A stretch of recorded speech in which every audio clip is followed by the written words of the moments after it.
Advocate Premrajan, ഇന്ന് പത്മരാജന് ജീവപര്യന്തം തടവ് ശിക്ഷ വിധിച്ചുകൊണ്ടുള്ള ഉത്തരവിൽ കോടതി നടത്തിയിരിക്കുന്ന നിരീക്ഷണങ്ങൾ എന്തൊക്കെയാണ്? കോടതിയുടെ കണ്ടെത്തലുകൾ എന്തൊക്കെയാണ്? ഞാൻ ആ ജഡ്ജ്മെന്റ് ഇപ്പോഴാണ് കയ്യിൽ കിട്ടിയത്. ഞാനത് വായിച്ചു നോക്കി. കാരണം ഈ കേസിലെ ആദ്യ അന്വേഷണ സംഘവും ക്രൈംബ്രാഞ്ചിന്റെ പ്രത്യേക അന്വേഷണ സംഘവും കണ്ടെത്തിയ തെളിവുകളും ഈ പ്രതിഭാഗം സാക്ഷിയായി വിസ്തരിച്ച ക്രൈംബ്രാഞ്ച് ഡിവൈഎസ്പി ശ്രീ അബ്ദുറഹീം അന്വേഷിച്ച് കണ്ടെത്തിയ സത്യവും എല്ലാം തള്ളിക്കളഞ്ഞുകൊണ്ട് ഈ അതിജീവിതയുടെ മൊഴിയെ മാത്രം വിശ്വസിച്ചുകൊണ്ട് മറ്റ് സാക്ഷിമൊഴികളൊക്കെ അവിശ്വസിച്ചുകൊണ്ടും ഉള്ള ഒരു ഏകപക്ഷീയമായ ജഡ്ജ്മെന്റ് ആണ്. ആ ജഡ്ജ്മെന്റിനെ അംഗീകരിച്ചുകൊണ്ട് തന്നെ ഞാൻ പറയുകയാണ്, അതിലുള്ള പല കാര്യകാരണങ്ങളും കൃത്യമായി അപഗ്രഥിക്കാതെയും മറ്റും ഏകപക്ഷീയമായിട്ടുള്ള ഒരു ജഡ്ജ്മെന്റ് ആണ് ഞാൻ അത് വായിച്ച് എനിക്ക് മനസ്സിലാക്കിയത്. കാരണം ഞാൻ ഈ കേസിന്റെ തുടക്കം മുതൽ ഇദ്ദേഹത്തിന്റെ അഭിഭാഷകനായിരുന്നു.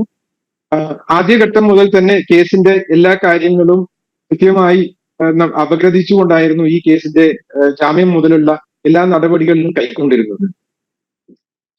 കാരണം ലോക്കൽ പോലീസ് ആദ്യം അന്വേഷിച്ച സമയത്ത് 1.5 മാസത്തോളം അന്വേഷിച്ച സമയത്ത് 12ഓളം വസ്തുതാ വൈരുദ്ധ്യങ്ങൾ ലോക്കൽ പോലീസിന്റെ അന്വേഷണത്തിൽ കണ്ടെത്തുകയും അത് കേസ് ഡയറിയിൽ പ്രത്യേകിച്ച് രേഖപ്പെടുത്തുകയും ചെയ്തു. അതുകൊണ്ടാണ് ആദ്യഘട്ടത്തിൽ ഇദ്ദേഹത്തിനെ അറസ്റ്റ് ചെയ്യാതിരുന്നത്. പിന്നീട് 15/1/2020 തീയതി 15/4/2020 തീയതി ഇദ്ദേഹത്തിനെ അന്ന് പാനൂർ സർക്കിൾ ഇൻസ്പെക്ടർ ആയിരുന്ന ഫൈസലി അറസ്റ്റ് ചെയ്തതിനെ തുടർന്ന് അദ്ദേഹത്തിന്റെ റിമാൻഡ് ചെയ്യുകയും തുടർന്ന് ഒരാഴ്ചക്കകം തന്നെ IG ശ്രീജിത്ത് സാറിന്റെ നേതൃത്വത്തിൽ പ്രത്യേക അന്വേഷണ സംഘത്തെ നിയോഗിച്ച് അതിൽ വിവിധ ജില്ലകളിലുള്ള മലപ്പുറം ക്രൈംബ്രാഞ്ച് പോലീസ് സൂപ്രണ്ടായ KV Santhosh Kumar IPS, Wayanad police deputy superintendent Shri KK Radhakrishnan, Kasaragod crime branch circle inspector detective inspector Shri Madhusoodanan Nair, അതുപോലെ ഈ ക്രൈംബ്രാഞ്ച് ഡിപ്പാർട്ട്മെന്റിലെ വിവിധ വിവിധ ജില്ലകളിലുള്ള ഉദ്യോഗസ്ഥന്മാർ, ഇവരെ ഒക്കെ ഏകീകരിച്ചായിരുന്നു ആ അന്വേഷണ സംഘം രൂപീകരിച്ചത്. ആ അന്വേഷണ സംഘം രൂപീകരിക്കാൻ കാരണം ആക്ഷൻ കമ്മിറ്റി ഇടപെടുകയും CPM, ഈ ജമാഅത്തെ ഇസ്ലാമി, അതുപോലെ SDPI, മുസ്ലിം ലീഗ് തുടങ്ങിയുള്ള രാഷ്ട്രീയ മത കക്ഷികൾ അതിൽ ഇടപെടുകയും അതിന്റെ അടിസ്ഥാനത്തിലാണ് സർക്കാർ ഈ പ്രത്യേക അന്വേഷണ സംഘത്തെ രൂപീകരിച്ചത്. ഈ അന്വേഷണ സംഘത്തോടൊപ്പം ഒരു ക്ലിനിക്കൽ സൈക്കോളജിസ്റ്റിനെയും ഒരു സൈക്കോ സോഷ്യോ കൗൺസിലറെയും ടീമിൽ ഉൾപ്പെടുത്തിയിരുന്നു. കാരണം അതിജീവിതയ്ക്ക് വല്ല ഭയമോ ഭീതിയോ ഉണ്ടെങ്കിൽ അത് ദൂരീകരിക്കുന്നതിന് വേണ്ടിയായിരുന്നു, അങ്ങനെ കൗൺസിലിംഗ് നൽകാൻ വേണ്ടിയായിരുന്നു അങ്ങനെ ഒരു കൗൺസിലേഴ്സിനെയും ഉൾപ്പെടുത്തിയിരുന്നു. അങ്ങനെ ആദ്യഘട്ടത്തിൽ തന്നെ അന്വേഷണ സംഘം കണ്ടെത്തി ഈ അതിജീവിത ആരോപിച്ച ഈ സ്കൂളിലെ ശുചിമുറി, ഏകദേശം 400-ലധികം കുട്ടികൾ പഠിക്കുന്ന സ്കൂളിലുള്ള 6 ശുചിമുറിയിൽ 5 കുട്ടികൾക്ക് ഒരുമിച്ച് പോകാൻ പറ്റുന്ന കമ്പാർട്ട്മെന്റായി തിരിച്ച ഒരു ബാത്റൂം ആയിരുന്നു ഈ ആരോപിച്ച സംഭവ സ്ഥലം. അതും ഉച്ചക്കുള്ള ലഞ്ച് ഇന്റർവെല്ലിലും രണ്ടാമത് രാവിലെ 11:30 ഇന്റർവെൽ സമയത്തുമാണ് ഈ 2 ആരോപണങ്ങൾ നടന്നതായി അതിജീവിത ആരോപിച്ചിരിക്കുന്നത്. അത് ഒരു ക്ലാസ് പീരീഡ് 2 ക്ലാസ് പീരീഡ് സമയത്തോളം തന്നെ ആ ശുചിമുറിയിൽ വെച്ച് പീഡിപ്പിച്ചു എന്നാണ് ആരോപിച്ചിരിക്കുന്നത്. മെഡിക്കൽ റിപ്പോർട്ട് പരിശോധിച്ചു കഴിഞ്ഞാൽ അതിജീവിതയ്ക്കുള്ള പരിക്ക് വളരെ നിസ്സാരമായതും ഫംഗൽ ഇൻഫെക്ഷൻ കൊണ്ട് ഉണ്ടാകുന്നതാണെന്നും ഡോക്ടർ മൊഴി നൽകുകയും ചെയ്തു. അതിക്രൂരമായി 3 തവണ ബലാത്സംഗം ചെയ്യപ്പെട്ടു എന്ന് പറയുന്ന ഒരാൾക്കുള്ള പരിക്കുകൾ മെഡിക്കൽ റിപ്പോർട്ടിൽ എങ്ങും കാണാനുണ്ടായിരുന്നു. പിന്നെ ആദ്യത്തെ ആരോപണം ജനുവരി 15 മുമ്പുള്ള ഒരു ദിവസവും ജനുവരി മാസത്തിൽ ജനുവരി 15 ഫെബ്രുവരി 2 പിന്നീട് മജിസ്ട്രേറ്റ് മുമ്പാകെ ആ തീയതികൾ മാറ്റി ജനുവരി 15, കാരണം ജനുവരി 15 പറയാൻ ജനുവരി 14 വരെ മാഷ് ലീവായിരുന്നു. ജനുവരി 15, ജനുവരി 26, ഫെബ്രുവരി 2 രണ്ടാം ശനിയോ എന്ന രീതിയിലേക്ക് മാറ്റി. അങ്ങനെ ജനുവരി 26 അന്വേഷണ സംഘം അന്വേഷിച്ച സമയത്ത് അത് അദ്ദേഹം റിപ്പബ്ലിക് ഡേ ദിനത്തിൽ അദ്ദേഹം സ്കൂളിൽ ഉണ്ടായിരുന്നില്ല. ഫെബ്രുവരി 2 നോക്കുമ്പോൾ അന്നൊരു NSS ക്ലാസ് എവിടെ ഉണ്ടായിരുന്നില്ല. പിന്നെ CDR പരിശോധിച്ച് നോക്കുമ്പോൾ മാസ്റ്റർ CDR അദ്ദേഹത്തിന്റെ നാട്ടിൽ എവിടെയൊക്കെ ആയിരുന്നു. പിന്നെ ജനുവരിയിലെ ആദ്യത്തെ ദിവസം അന്വേഷിച്ച് നോക്കുമ്പോൾ അദ്ദേഹം 4 മുതൽ 14 വരെ അദ്ദേഹത്തിന്റെ സഹോദരിക്ക് ഹൃദയ ശസ്ത്രക്രിയക്ക് വേണ്ടിയിട്ട് കോഴിക്കോടായിരുന്നു. അതും കണ്ടെത്തി, അന്വേഷണ സംഘം കണ്ടെത്തി. തുടർന്ന് ഈ ബാത്റൂം പരിശോധിച്ചു, അതിന് ലോക്ക് ഇല്ലായിരുന്നു.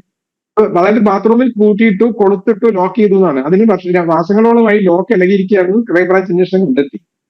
പിന്നെ രണ്ടാമത്തെ ഒരു വസ്തുത, ഈ കോമൺ ബാത്റൂം ഉപയോഗിക്കുന്ന കോമൺ ബാത്റൂം ആയാലും പിന്നീട് രത്നകുമാർ വന്നതിന് ശേഷം മാറ്റിയ ബാത്റൂം ആയാലും രണ്ടും സ്കൂളിലെ സ്റ്റേജ് ക്ലാസ് മുറിക്ക് 1.5 മീറ്റർ മാറി ജനലിലൂടെ നോക്കിയാൽ കാണുന്ന ദൂരത്തിൽ, ഒരാൾ ഉയരത്തിൽ നിന്നാൽ അയാളുടെ തല കാണുന്ന രീതിയിലുള്ള പുറത്ത് കാണുന്ന രീതിയിലുള്ള ബാത്റൂമുകളാണ്. ഈ ബാത്റൂമിൽ വെച്ചാണ് ലഞ്ച് ഇന്റർവെൽ സമയത്ത് കുട്ടികൾ കളിച്ചുകൊണ്ടിരിക്കുന്ന സമയത്ത് ഈ അധ്യാപകൻ 1.5 മണിക്കൂറോളം ആ ബാത്റൂമിൽ കുട്ടിയെ പീഡിപ്പിച്ചു എന്ന് പറയുന്നത്. കൂടാതെ ബാത്റൂമിൽ വെച്ച് കുട്ടിയുടെ നേക്കഡ് ആയിട്ടുള്ള ചിത്രം എടുത്തു, അത് ഉമ്മയ്ക്ക് അയച്ചു കൊടുത്തു, കൂട്ടുകാരിക്ക് അയച്ചു കൊടുത്തു എന്ന് പറഞ്ഞു. അത് പരിശോധിക്കുന്നതിന് വേണ്ടി അധ്യാപകന്റെയും ക്ലാസ് ടീച്ചറുടെയും അതിജീവിതയുടെ മാതാവിന്റെയും മൊബൈൽ ഫോണുകൾ ശാസ്ത്രീയ പരിശോധനയ്ക്ക് അയച്ച സമയത്ത് ഫലം നെഗറ്റീവ്. അങ്ങനെ യാതൊരു ഈ വലിയ രീതിയിലുള്ള അശ്ലീല ദൃശ്യങ്ങളോ ഇതും ഈ ഒരു ഫോണിൽ കണ്ടെത്താൻ സാധിച്ചില്ല.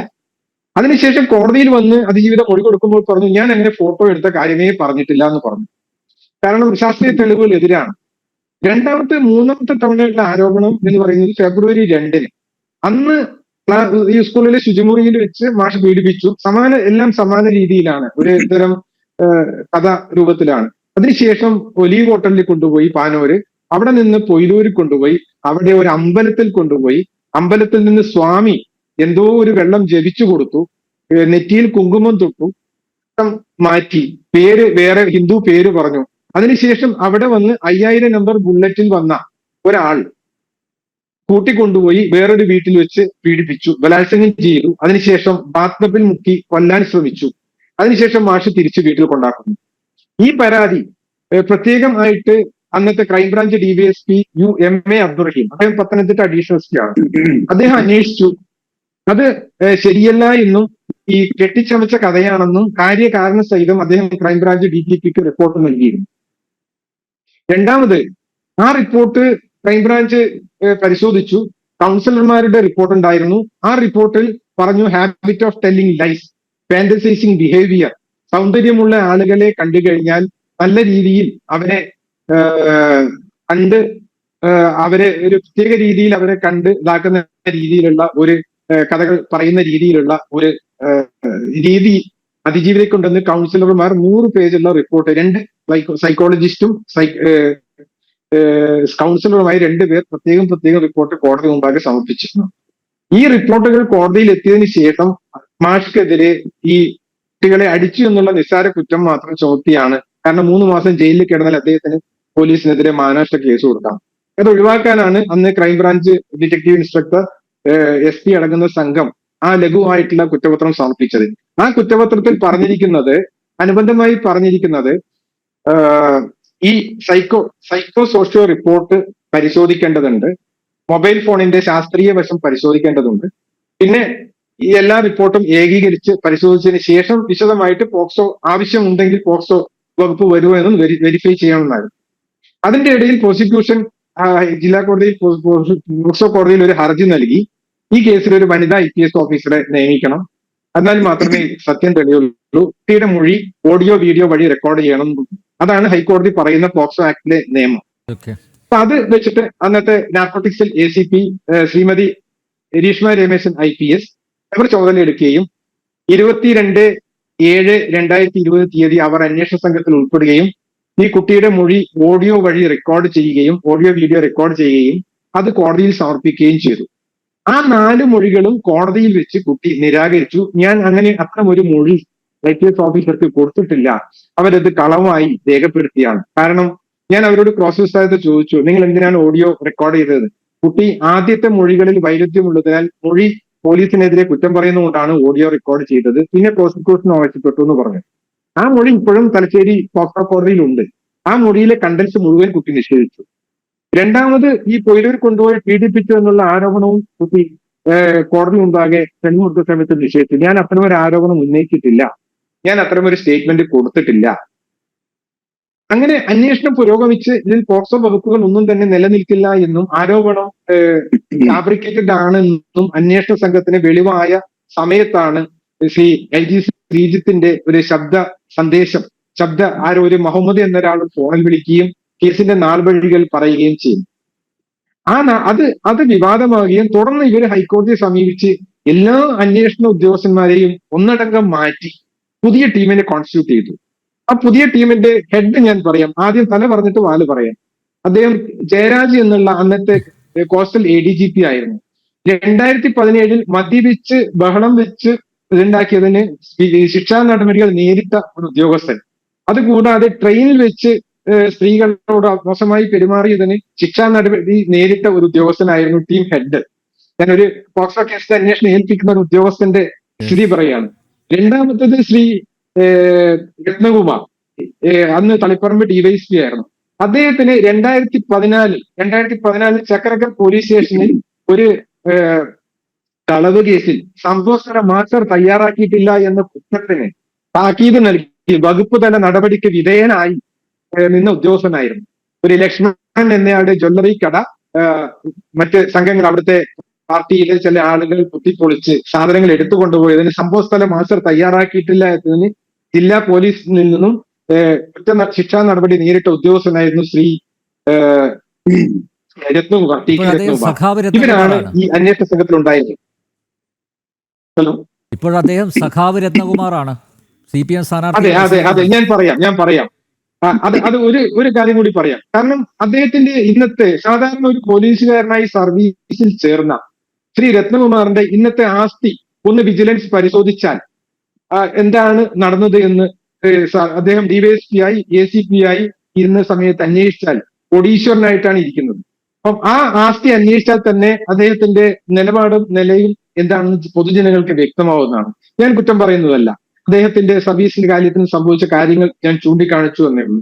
രണ്ടാമത്, ഈ ഉദ്യോഗസ്ഥൻ ഈ കേസിന്റെ അന്വേഷണം ഏറ്റെടുക്കുന്നത് 11 മാസത്തിന് ശേഷമാണ്.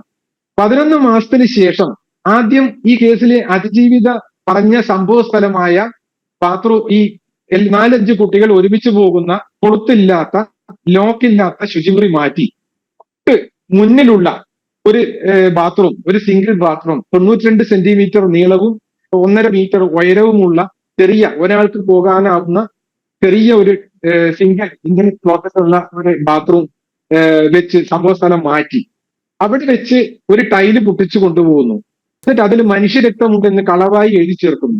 ആ സയന്റിഫിക് എക്സ്പെർട്ട് കോടതിയിൽ കൊടുത്ത റിപ്പോർട്ട് പ്രകാരം ഇതിൽ ബ്ലഡ് ഉണ്ടോ എന്ന് ഡിറ്റക്ട് ചെയ്യാൻ പറ്റില്ല, മനുഷ്യരക്തമാണോ എന്ന് പറ്റില്ല എന്നതാണ്. മാത്രമല്ല, പൊതു ശുചിമുറികളിൽ എന്തായാലും തന്നെയാലും ബ്ലഡ് ഉണ്ടാവും. ആ റിപ്പോർട്ട് അദ്ദേഹം സാക്ഷ്യപ്പട്ടികയിൽ ഈ സയന്റിഫിക് അസിസ്റ്റന്റ് ശ്രീ അജിസ് തെക്കടവൻ, അദ്ദേഹമായിരുന്നു അത് പരിശോധിച്ചത്. അദ്ദേഹത്തിന്റെ പേരിന് നേരെ ഈ ടൈൽസിൽ മനുഷ്യരക്തം കണ്ടു എന്ന് കോടതി മുമ്പാകെ തെളിയിക്കുന്നതിന് എന്ന് സാക്ഷ്യപ്പട്ടികയിൽ എഴുതി ചേർക്കും. അതായത് സാക്ഷ്യപ്പട്ടിക തയ്യാറാക്കുന്നതിന് മുമ്പ് തന്നെ മനുഷ്യരക്തം ഇല്ല എന്ന് ആ റിപ്പോർട്ട് കണ്ട ഉദ്യോഗസ്ഥനാണ് അങ്ങനെ സാക്ഷ്യപ്പട്ടികയിൽ എഴുതി ചേർക്കുന്നത്. അതിന്റെ വൈരുദ്ധ്യം നോക്കണം. അപ്പം ആ കേസ് എന്നിട്ട് അത് മാധ്യമങ്ങൾക്ക് കൊടുത്തു. ഈ കേസിൽ ടൈൽസിൽ പുതിയ ശുചിമുറിയിൽ മനുഷ്യരക്തം കണ്ടു, അന്വേഷണം ശരിയായ രീതിയിലേക്ക്. രണ്ടാമത് അദ്ദേഹം ഒരു കാര്യം കൂടി ചെയ്തു. ഈ സ്റ്റേജ് ക്ലാസ് റൂമിൽ ഇരുന്ന് കഴിഞ്ഞാൽ ഈ ബാത്റൂമുകൾ കാണാം. അതിന് തൊട്ട് 1.5 മീറ്റർ മാറിയിട്ടാണ്. അതിൽ അഴികളില്ലാത്ത വാതിലില്ലാത്ത അഴികളാണ്. അവിടെ 5 കുട്ടികളെ വെച്ച് ഡെമോ ക്ലാസ് എടുത്തു. അതിൽ 2-3 പോലീസുകാർ അങ്ങോട്ടും ഇങ്ങോട്ടും നടക്കുന്നു. ഈ കുട്ടികളെ സാക്ഷികളാക്കിയില്ല. ഈ കുട്ടികളെ സാക്ഷികളാക്കിയാൽ അതിലൂടെ നടക്കുന്ന കാര്യങ്ങൾ കുട്ടികൾക്കും അധ്യാപകർക്കും കാണുമെന്ന് വ്യക്തമാണ്. 1.5 മണിക്കൂറോളം ഒരു ശുചിമുറിയിൽ 400 കുട്ടികൾ പഠിക്കുന്ന ഒരു ശുചിമുറിയിൽ ഇന്റർവെൽ സമയത്ത് രാവിലെ 11:30 11:40 ഇടയിൽ ഉച്ചയ്ക്ക് 1:00 2 മണിക്കും ഇടയിൽ ഒരു 1.5 മണിക്കൂറോളം ഈ കുട്ടിയെ പീഡിപ്പിച്ചു എന്ന് ആണ് ആരോപണം. എങ്ങനെ ഇത്തരം ഒരു ആരോപണം സംഭവിക്കും? രണ്ടാമത്, ഈ പറഞ്ഞ സമയങ്ങളിൽ മാഷിന്റെ ഫോണ് വിവിധ കോളുകൾ അറ്റൻഡ് ചെയ്യുകയായിരുന്നു. ആ സമയത്താണ് മാഷ് എടുത്തു എന്ന് പറയുന്നത്. ഈ മൊബൈൽ ഫോണിൽ നേക്കഡ് ഫോട്ടോ എടുത്തു എന്ന് പറയുന്നത്. ഇതാണ് ഈ കേസിന്റെ ചുരുക്കമായിട്ടുള്ള വഴികൾ. വളരെ ലഘൂകരിച്ചുകൊണ്ടാണ് തുടക്കം മുതൽ തന്നെ ആദ്യം കൈകൾ കെട്ടുകയും വായിൽ തുണി തിരികുകയും പിറകിൽ കെട്ടുകയും എന്നിട്ട് പീഡിപ്പിച്ചു എന്നായിരുന്നു ആദ്യത്തെ ആരോപണം. മജിസ്ട്രേറ്റിന്റെ അടുത്ത് എത്തുന്ന സമയത്ത് ഡേറ്റ് മാറ്റി. കാരണം ഓരോ കാര്യങ്ങളും തെളിവുകളായി, ശാസ്ത്രീയ തെളിവുകളും രേഖകളുമായി അന്വേഷണ സംഘത്തിന്റെ മുന്നിലെത്തുമ്പോൾ ആ കഥകൾ മാറ്റി പുതിയ കഥകൾ പറയുകയാണ്. കാരണം അതിനനുസരിച്ച് അതാണ് കൗൺസിലർമാരുടെ റിപ്പോർട്ടിൽ വെളിവാകുന്നത്. നമ്മൾ ഈ കേസിന്റെ ആദ്യ നാൾവഴികൾ മുതൽ ഈ കേസിന്റെ CD ഫയൽ പരിശോധിച്ചാൽ, IPS ഓഫീസറുടെ മൊഴി പരിശോധിച്ചാൽ, വനിതാ സെൽ SI സുധയുടെ മൊഴി പരിശോധിച്ചാൽ എല്ലാം നമുക്ക് വളരെ കൃത്യമായിട്ട് വ്യക്തമാകും ഈ കേസിൽ പിന്നാമ്പുറം കളികളുണ്ട് എന്ന്. അതിനേക്കാളും ഏറ്റവും ഉപരി ഈ കേസിൽ 155ാമത്തെ രേഖയായി പ്രതിഭാഗം 155 കോൺട്രഡിക്ഷൻസ് മാർക്ക് ചെയ്തു. ആ കുട്ടിയുടെ സ്റ്റേറ്റ്മെന്റ് 155 കോൺട്രഡിക്ഷൻസും രേഖകളും മാർക്ക് ചെയ്തു. ആ 155ാമത്തെ രേഖയായി മാർക്ക് ചെയ്തിരിക്കുന്നത് ഈ crime branch DYSP Shri Abdurahim MA അബ്ദുറഹീമിന്റെ റിപ്പോർട്ടായിരുന്നു. അതിൽ മതമൗലികവാദികളും മറ്റ് ഈ സംഘടനകളും രാഷ്ട്രീയക്കാരും ഇടപെട്ടതിനെ തുടർന്നാണ് ഈ പുതിയ ആരോപണം ഉന്നയിച്ചത് എന്ന് അദ്ദേഹം അതിൽ കൃത്യമായി രേഖപ്പെടുത്തി. കാരണം അദ്ദേഹത്തിന് എന്തിനാണ് കളവ് പറയണം? കാരണം അന്ന് മൊയ്തീൻകുട്ടിയായിരുന്നു ക്രൈംബ്രാഞ്ച് SP. അദ്ദേഹമായിരുന്നു ഇത് പ്രത്യേകം അന്വേഷണമായിട്ട്, കാരണം മൂന്നാമത്തെ അന്വേഷണത്തിൽ മാഷ് വേറൊരാൾക്ക് കുട്ടിയെ കൂട്ടിക്കൊടുത്തു എന്നാണ് ആരോപിക്കുന്നത്. അതും വേറൊരു അധ്യാപകൻ. അദ്ദേഹം യൂണിവേഴ്സിറ്റിയുടെ ജില്ലാ വൈസ് പ്രസിഡന്റ് ആയിരുന്നു ആ സമയത്ത്. ഞാൻ പേര് പറയുന്നില്ല. അദ്ദേഹത്തിനും ഭാര്യയ്ക്കുമെതിരെ അന്ന് സൈബർ ആക്രമണം വളരെ വലുതായ രീതിയിൽ നടന്നിരുന്നു. അപ്പൊ ആ അദ്ദേഹം ഈ അതിജീവിതയുടെയും കുട്ടിയുടെയും അമ്മയുടെയും ബന്ധുക്കളുടെയും മൊഴികളും രേഖകളും സ്ഥലത്ത് പോയി അന്വേഷിച്ച്, അമ്പലത്തിൽ പോയി അന്വേഷിച്ച് വന്ന സമയത്ത് അങ്ങനെ ഒരു അമ്പലമോ അങ്ങനെ ഒരു വീടോ അങ്ങനെ ഒരു സംഭവമോ അങ്ങനെ ഒരു ഹോട്ടലിൽ പോയ വിവരമോ അവിടെ ഇല്ല എന്ന് അദ്ദേഹം കൃത്യമായി റിപ്പോർട്ട് ചെയ്തു. അതിനുശേഷം കോടതിയിൽ വെച്ച് അങ്ങനെ ഞാൻ പറഞ്ഞിട്ടേ ഇല്ല എന്ന് അതിജീവിതയും അവരുടെ ബന്ധുക്കളും പറഞ്ഞു. ഇതാണ് ആ കേസിന്റെ ഏറ്റവും വലിയ നാൾ. ഇതിൽ പിന്നെ കൗൺസിലർമാർ, 2 കൗൺസിലർമാരും കോടതിയിൽ വന്ന് വളരെ വ്യക്തമായി മൊഴി കൊടുത്തു. പ്രതിഭാഗം സാക്ഷികളാണ്. ആ രേഖ പ്രോസിക്യൂഷൻ സപ്പോസ് ചെയ്തു. യെസ്, അതിൽ പറയുന്നുണ്ട്, ഈ കൗൺസിലർമാരുടെ സ്റ്റേറ്റ്മെൻറ്റിൽ കൃത്യമായിട്ട് പറയുന്നുണ്ട് ഈ കുട്ടി ഹാബിറ്റ് ഓഫ് ടെല്ലിംഗ് ലൈസ്, കള്ളം പറയുന്ന സ്വഭാവമുണ്ട്. മാത്രമല്ല ഫ്ലക്ച്വേറ്റിംഗ് മൂഡ് അല്ലേ, മൂഡ് വ്യത്യാസം, ഭാവവ്യത്യാസം ഇടയ്ക്കിടയ്ക്ക് വരാറുണ്ട്. Getting tensed easily. മാത്രമല്ല ഫാന്റസൈസിങ് ബിഹേവിയർ, അതാണ് താങ്കൾ നേരത്തെ പറഞ്ഞ പോലെ ഭാവനയിൽ പലതും പിന്നെ കാണുക, ഈ നിരൂപിക്കുക. രക്തത്തിന്റെ കാര്യത്തിൽ ഒരു കാര്യം കൂടി ഞാൻ പറയാം. ഈ അതിജീവിത, അതായത് ഈ അതിജീവിതയുടെ കൗൺസിൽ ചെയ്തവരിലും അവരുടെ ഡോക്ടറോട് പരിശോധിച്ചതിലും അതിജീവിതയ്ക്ക് 3ാം ക്ലാസ് മുതൽ ഈ മലബന്ധത്തിന്റെ പ്രശ്നങ്ങൾ ഉണ്ടായിരുന്നു എന്ന് റിപ്പോർട്ടുണ്ട്. അതിനായിട്ട് കുട്ടി പാമ്പേഴ്സ് ബ്ലീഡിങ് ഉണ്ടാവാറുണ്ട്, പാമ്പേഴ്സ് ധരിച്ചിട്ടാണ് ക്ലാസ്സിൽ പോകാറുണ്ട് എന്ന് പറഞ്ഞു. അത് കൃത്യമായി കൗൺസിലർമാര് റിപ്പോർട്ട് ചെയ്യുകയും അതിന്റെ രേഖകൾ അവരുടെ റിപ്പോർട്ടിൽ ചേർക്കുകയും ചെയ്തിരുന്നു. ഇത്തരം ഒരു സംഭവം നടന്നിട്ടുണ്ടെങ്കിൽ, ഈ സ്കൂളിൽ നടന്നിട്ടുണ്ടെങ്കിൽ, അത് ഒരാൾക്ക് പോലും ഒരു ഭാവഭേദമില്ലാതെ ആ കുട്ടിയെ ആ സംഭവം നടന്ന് ക്ലാസ്സിൽ ഇരുന്നു എന്ന് പറയുമ്പോൾ അത് തികച്ചും അവിശ്വസനീയമായിട്ടുള്ള ഒരു കഥയാണ്. നമുക്കൊരു ഫെയറി ടെയിൽ എന്ന് തന്നെ പറയാം. കഥകൾ, അതായത് കൂട്ടിച്ചേർക്കലുകൾ, ഇടയ്ക്കിടെ കൂട്ടിച്ചേർക്കലുകൾ നടത്തുന്നു എന്നാണ് കൗൺസിലർമാർ പറഞ്ഞത്. കുട്ടി പറഞ്ഞ ഒരു വസ്തുത കള്ളമാണെന്ന് ഞങ്ങൾ ചൂണ്ടിക്കാണിക്കുമ്പോൾ, ഉമ്മയും മറ്റവരും പറയുമ്പോൾ ചൂണ്ടിക്കാണിക്കുമ്പോൾ അത് കൂട്ടിച്ചേർത്ത് പുതിയ കഥകൾ പറയുന്നു. That illusionary stories, telling life stories, ആ രീതിയിലാണ് കഥകൾ പറയുന്നത്. കാരണം 10 വയസ്സിൽ കൂടുതൽ പക്വതയുള്ള രീതിയിലാണ് കുട്ടിയുടെ സംസാരവും അതിജീവിതയുടെ ഇതും എന്നാണ് കൗൺസിലർമാരുടെ റിപ്പോർട്ടിൽ പറയുന്നത്. ഞാൻ പറയുന്നതല്ല, റിപ്പോർട്ടിൽ പറയുന്നത്. ഇതൊക്കെ കോടതി മുമ്പാകെ വന്നതാണ്, രേഖകളാണ്, വിസ്തരിച്ചതാണ്, തെളിവാണ്. എന്തുകൊണ്ട് ഈ രേഖകളൊന്നും കോടതി പരിശോധിച്ചില്ല എന്നുള്ളതാണ് പ്രധാനപ്പെട്ട ചോദ്യം.